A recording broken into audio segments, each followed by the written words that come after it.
It's Rock on the Range Live from the Grunt Style Artist Lounge with 99.7 The Blitz. Hello, hello. Rock on the Range 2018, and it is the 12th anniversary. And I don't know if you're familiar with this band, but if you're not, you should be. Shame on you. This is the Fever 333. Welcome, guys. Hey, how you doing? I'm good, thank you very much. Jason, Stevis, and Eric just performed over here, and I got to, first of all, let's just talk about where the hell did y'all come from? Now, I know y'all were in different bands. Yeah. So tell me about the bands you were in previously, and then how you all got together as the Fever 333. I was in a band called Let Live for 15 years of my life. Started it as a high school student, and it saw me around the world and met a lot of people. These gentlemen included. So when it was time for me to put the band together after writing some tunes, these were the first guys that I was to call, really. And I gotta say, shouts out to everybody that has really kind of spilled over from the Let Live days that really support this thing too. That shit is really cool. Yeah, there's been a bunch of them. And then I play in a band called Night Versus, and we had toured with Let Live, and Steven played in the Chariot, and you guys also toured with Let Live. And so I think we knew each other from that, and then me and Jason started to talk for this, and then figure out a guitar player, and he was the first one. And then it just melted up into what you became. Yeah. Now how I found out about you guys, of course, it's the record label folks, and they know I love my music, and I get a phone call, and it's like, you've got to check out this band on Carson Daly. So I was a little drunk. I'd had some drinks. That's good. That's the way to I listen. said, this is going to be the best thing ever. I kick back. I get my 3 dogs on my lap. I'm like, we're going to see some cool shit right here. And you guys started on your set, and it was awesome. That song sounded so good on TV. And listen, when you're okay, all right, let me just say this. Your set today, backflips off of the throne, flipping, climbing scaffolding, freaking out, and having so much fun. Yeah. You're like this. You're like, look, here's my neck. I might break it. I don't care. You guys, it was a great set. And Walking in My Shoes, let's talk about that song. So this is really an anthem right now. That's crazy. Talk a little bit about what got you into this mode and how that song sort of developed. Yeah, sonically, we were just really trying to create something that had a sense of urgency that really woke people up with, in an auditory sense, and really grabbed you and said, listen. And then once you have them sonically, it's time to say something. So in that song, it's really just about the empathy or lack thereof that we experience as a people, that I think is really at the root and the nexus of most of our problems, is that we're having a difficult time really trying to understand that there are other perspectives that we can consider when we want to deal with the problem. So when we want to talk about someone complaining or why they have something to say that may oppose what you feel, that's because we're not taking a moment to think that they may come from another background. Right. So that song is really just, honestly, it's just about empathy in a nutshell, and just trying to take a moment, take a beat, and just think about why people might feel the way they do and where they come from, and then maybe we could have that conversation. Walking in My Shoes. Yeah, I mean, open your heart, open your mind. Yeah. Give people some consideration, and it's the song, not only lyrically, you guys, but the feel of the song is just everywhere, like the groove and then the get it, It's the best, and it really, I remember the guy that I work with, program together, and he was like, I looked at him, and we're like, oh my God, this is going to be huge. So I just want to say congratulations on bringing up a great record, and you released the EP back in March. Yeah. So what are your future endeavors with the rest of the music, or adding on, or releasing a full record? What you got going on? Yeah, we're just gonna keep doing what we're doing. Really, just getting the message. The most, an equally contingent piece of what this is our message. So we're doing that. We've got a foundation that we're starting. We've got other ancillary, events that we'll be having alongside this to really strengthen that message. But we have a lot of songs already written, if I'm being honest. Yeah, we have at least a full length's worth, but I know we're gonna try and write more, and hopefully figure out when the right time to drop that is. Yeah, and keep touring, keep these demonstrations, keep really getting the idea and showing people that there's a space for them to have these feelings, these conversations with us, with this project.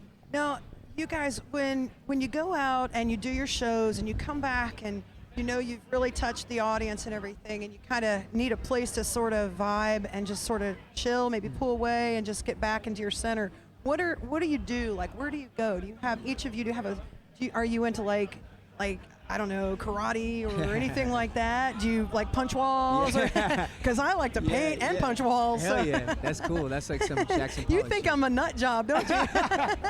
I like you. You're fun. What you do? After shows, Yeah, what Chill. gets you back to your center?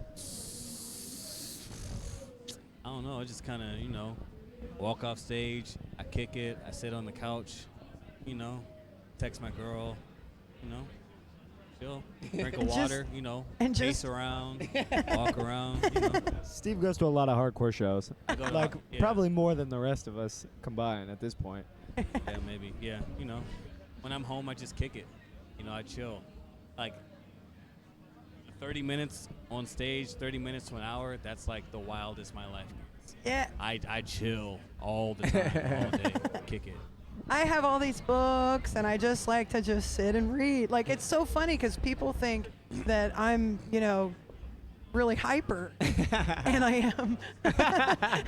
What do you do? I just call my wife and ask her how she's doing, and then I ask her to put my son on the phone, and I just FaceTime with my son. That's my new center. It really gives me a perspective on everything and makes me feel like this is all worth something, really. Yeah. How old's your son? 8 months old. Oh, cool. Yeah. What's his name? Ivory Nashoba. Yeah. Love it. That's awesome. thank you. Oh, you miss him now too, don't you? Yeah.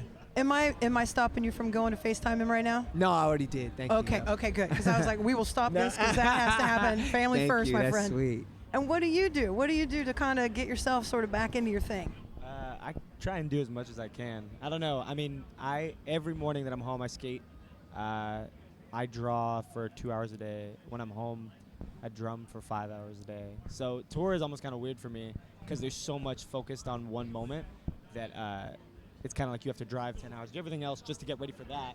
So I enjoy tour 'cause obviously the shows are fun, but I'm stoked to get home and get back in my routine. And too. just get back into it. Let's talk about all the athleticism on the stage one more time. How do you backflip off of the throne and not hurt yourself? And how do you flip around on the stage without?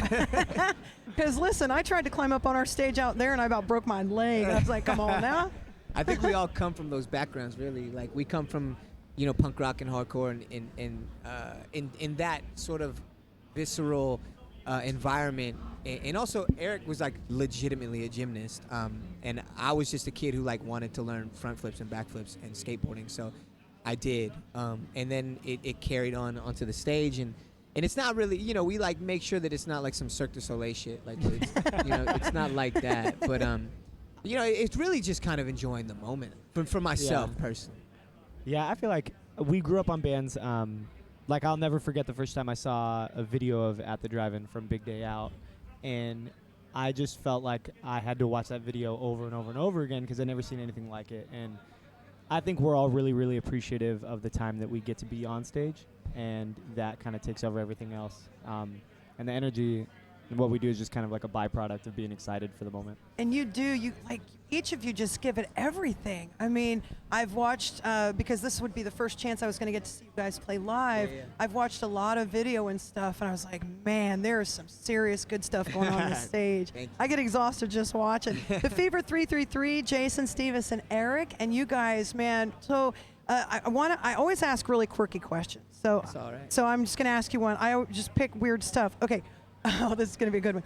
You have a son, but how would you each describe what you do for a living to a child?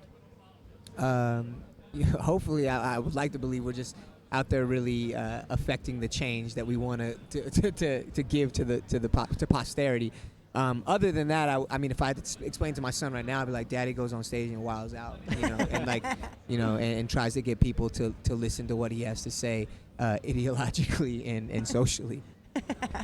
How would you describe what you do to a child? I like that you talked about change. Like, you got really serious because I was just thinking I hit stuff. It was literally my answer. I'm like, oh yeah, I guess I could talk to a child like an adult. Yeah. Right. Yeah, I guess probably just, I don't know, if it's like a young kid, I throw a guitar around, I do a lot of that. Skip around on stage, jump around on stage, Release for a some living. energy. Yeah. So, all right. So, do you have like a favorite 80s or 90s jam? I am all about any Don Henley. and it's weird because I like hardcore, I like all kinds of music, but for some reason, Don Henley's my dude. Yeah. What do you guys think back on 80s or 90s? A song or maybe a variation of songs from an artist or something that you really dig? For me, my brother came over to my house, and he had Doggy Style by Snoop Dogg on cassette, and that really sort of that swagger he had and all the crazy like artwork and what he was talking about kind of spoke to where we were at the time, where we lived. So that one for me, like Doggy Style on cassette, I remember that moment. So that one was a good one for me. Cassettes, oh my God. Yeah. Those. What about you? I think for this project, aside from like, the heavy stuff that we listen to, DJ Shadow's Introducing was like the first electronic music that I could feel. I think when I was young, I just thought that was like, I don't know, for older people. Like I wanted to hear someone yell, I wanted to see someone jump off an amp. Get rowdy. But that album like blew me away and gave me, again, a feeling from electronic music I hadn't had, which has been fun to try and incorporate into this project. Yeah. NSYNC, No Strings Attached. Yup. That's a great album. Yeah. I saw them live. Me too. Mind blown. Me too. 5th grade. Wow. Yeah, it was the best show I've ever seen. You know who else I think is cool? Who? Pink. Oh, Yes, she she's Pink the is best. amazing. She's amazing. If Yeah. Pink, if she ever, I seriously tried to get her on a song. Like Yeah. I'm legit. Like Make that happen. I'm for real. I love Pink. I think she is such an amazing example of an artist, active, everything. She's amazing. She's amazing, Yes. amazing performer, amazing. I Pink. could totally hear her melting into Hell your music. yeah. I really could. She yeah. can do it all. Oh yeah, she's the illest. Did you guys hear when she did? It was, I forget how long ago it was. It had to have been at least a decade ago. But she came out and she performed with Steven Tyler on one of the Video Music Awards, and it was the most amazing. Like, I'm gonna cry. Yeah. I'm gonna bawl like a big baby. I mean, it was amazing. Their voices together, and So it was beautiful. She has that jazzy, raspy, She's and great. I love it. Great. Well, you guys, I'm very thankful to have some time with you today. I've been looking forward to it all day. Thank you. So I thank you for your time very much. If you guys are not familiar with the Fever 333, you got to get out from underneath your rock. Keep an eye. These guys are gonna blow your minds, and if you haven't seen them live, you got to do it. Where are we gonna? Oh, sorry, I'm looking over here. Hold on a minute. All right, cool. Listen, I have monkey butt. Don't even make shit up. All right, but where are you guys? I need monkey butt powder really bad. It's so hot out there. I'm sorry. We're love it. friends. We can talk Hell open, yeah. okay? Let's go. Okay, good. Oh, thank God. So where are you guys headed after Rock on the Range? Are you doing more festivals, or what are you doing? We're just finishing up just some more demonstrations. We'll be in Royal Oak, Michigan tomorrow, and kind of then Louisville, and then we just kind of make our way back west, where we're gonna end up. And then it's only like a couple more weeks for us, but no more festivals, just a bunch of venue demonstrations for us. Well, I wish you guys the best of luck. I know you're going to make all kinds of crazy waves, and I'm going to be standing back on. I know those guys. Thank you. And I thank you for your music, and I thank you for letting me get on board right out of the gate. Thank I'm you so for doing happy you so. guys are here and together. Thank you so much. Thank you. The Fever Thank you. 333, please make sure you check out their. They just have the EP out right now, but they're going to have some more music. I know. Damn it! I keep looking at whatever. You listen. You've got a Martian on that thing, so I'm looking at the Martian. Custom built. That's custom built, huh? You built Alienware or whatever, right? That's a Roswell. custom built thing. Yes. I know that. Chemtrails. The Martian. Did you see what's happening? Did you Area look at what we 51. had over here? Did you? Actually, what we were doing earlier was Monica made me do it. She goes, "You should go like this. Do you see what I have between my legs?" Oh! Right? I know. Risque. Risque with the Fever 333. Stevens. The Fever 333. Thank you so much. Thank you, love. Thank you. These guys are the best. Check them out. Thank or you, I'll guys. hunt you down.